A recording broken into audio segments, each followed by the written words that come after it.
Hey kids, Mr. Flyer here, hope you're well. Welcome back to the channel.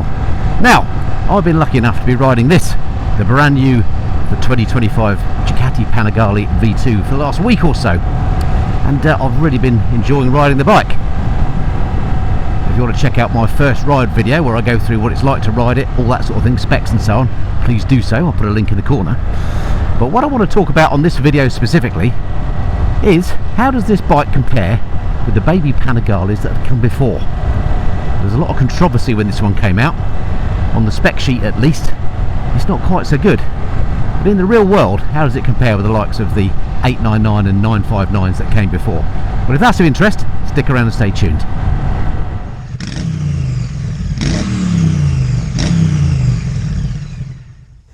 So I should come clean and just let you know, if you're new to the channel, that I am an ex-899 owner. I bought a Ducati Panigale 899 back in 2015, brand new, and I had it for 8 years.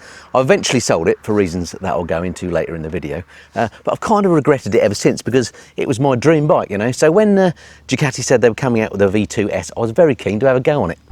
Well, I've had a go now.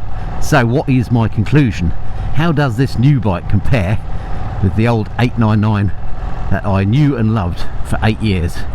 Well, let's go through it in the terms of pros and cons, the positives and negatives. Let's start by getting the negatives out of the way on the new bike. So the first thing on my negatives list is I don't think this bike looks quite as cool as the old bike. The old bike just had a mean sort of face to it. This has been softened off, rounded off, and it's a very subjective point, and it's actually quite a minor point because just look at it. It's still undeniably a beautiful machine, just not quite as beautiful as the outgoing ones. Right, next on my negatives list, despite the amazing paint popping in the sunshine here, I don't think this bike is quite so premium feeling as the outgoing models. There's a couple of things in particular that make me say that. First thing is this top yoke. Check this out, look. It's some sort of cast aluminium affair, whereas on the old bike, it was a machined, beautiful piece of art on the top. I guess they've had to cut some corners somewhere. And then the other thing is on this, as you'll see from my first ride review, if you watch that video, the mirrors on here shake, rattle and roll like you wouldn't believe. They give you, I mean, it's so bad, in fact, you get a blurry image out of them. And for a bike, you know, costing as much as this bike does, that's just unacceptable. So yeah, the premiumness is slightly down on the outgoing bikes. Okay, the next con then, the next negative point on my list is the spec of this new bike. On paper at least, this isn't quite so impressive as the outgoing 959s and indeed my 899. If you look at the headline power figure, this 120 brake horsepower, whereas my old 899 with a Toby pipe's got 155 brake horsepower, and I think the 959s and the V2s, previous V2, was 155 brake horsepower or thereabouts as well, so a definite step down in power. However, in real terms, that actually doesn't make a lot of difference, you know. The way this delivers its power, it's got a lot of shove from lower down, whereas on the older bikes, you had to really wind them up. Whereas this one, you can be going at normal, you know, real world speeds, 50 miles an hour on the road, in fourth, look, 5,000 RPM, and the thing just wants to pull. It makes a great noise, it's great fun. On my old 899, I'd have to be doing 7,000 RPM, I'd be going like a bat out of hell before the fun started.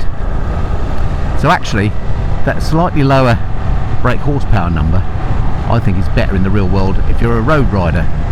The other thing to note, of course, is this new bike is considerably lighter thanks to that brand new V2 design.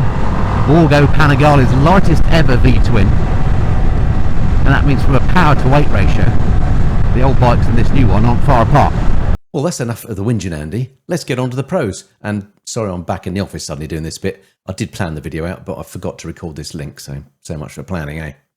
Right, another pro on this new bike is the way that they've done this exhaust means that the bike doesn't get as hot for the rider as the outgoing bikes did. The old bikes, the exhaust kind of, well, it exited out the bottom, but the pipe work was all fed up round here, basically underneath just where you sat, and it got really, really hot. Now, they've put these high level ones on. It's got some of the hot pipes out the way of the rider, and also, coincidentally, it looks better, so that's actually a design feature I prefer on the new bike over the old. So, yeah, definitely a pro that. Not quite so warm for the rider to ride. It still gets hot, don't get me wrong, but it's not as hot as it used to be. A massive pro for me on this new bike over the outgoing models, don't do it sir, thank you, is the comfort on this new bike. It's on another level. Now the main reason I sold my old 899, I love that bike, it looks stunning, I absolutely loved it. But the main reason I sold it was it was so damn uncomfortable. I don't know if I've mentioned before, but I've got a dodgy right shoulder. It's currently frozen, and that means full-on sports bikes are pretty uncomfortable for me to ride for any length of time. This, however, is one of the most comfortable sports bikes I've ever ridden. In fact, I think it's probably the most comfortable sports bike I've ever ridden. The riding position is nice and upright, got plenty of room on it. It's a nice place to be. Now, it is still a sports bike. There is a little bit of weight on your wrists. It's not like riding, say, a street triple or something like that. And it's a bit more wristy than, say, my Street Fighter.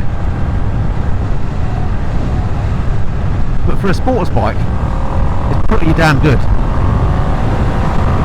And when you're old and decrepit like me, comfort is a big thing. So yeah, that is a massive pro on the new bike over the old one.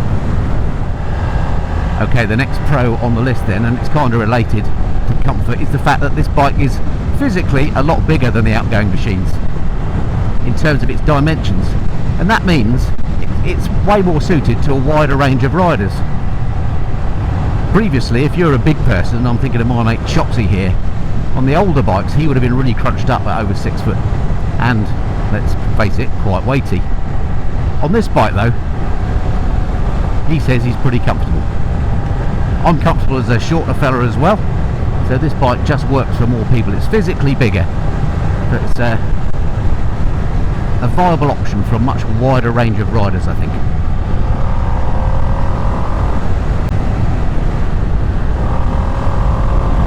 It's a lot of fun as well. I'm loving this. The more, every time I ride it, the more I like it. Especially on a day like today.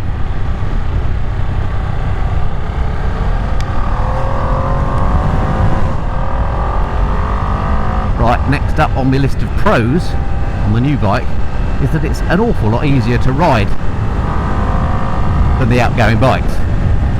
The older bikes were proper hairy, leery sports bikes, and this is in that new sort of breed of softer sports bikes, if you like. Now that might sound a little bit wimpy, but if you're not a track god and you just enjoy the looks of a sports bike and you like to have a spirited ride on the road, that's the sort of sports bike rider I am, then this one is so much more appealing than the outgoing bikes because it flatters your riding.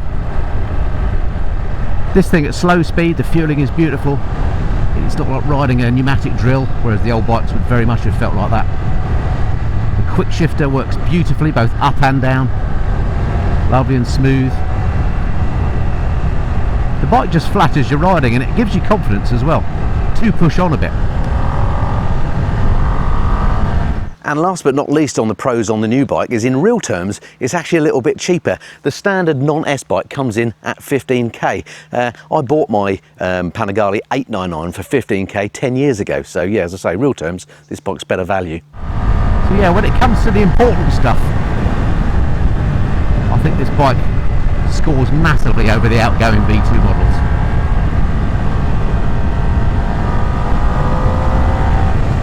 So there we have it. With a couple of minor exceptions, this new V2 is better bike in every way than the outgoing baby Panigales.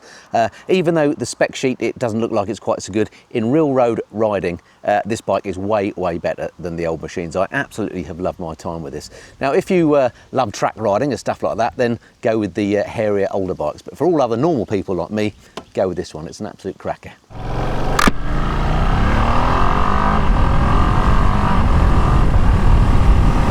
Okay then, that's it for now for this video.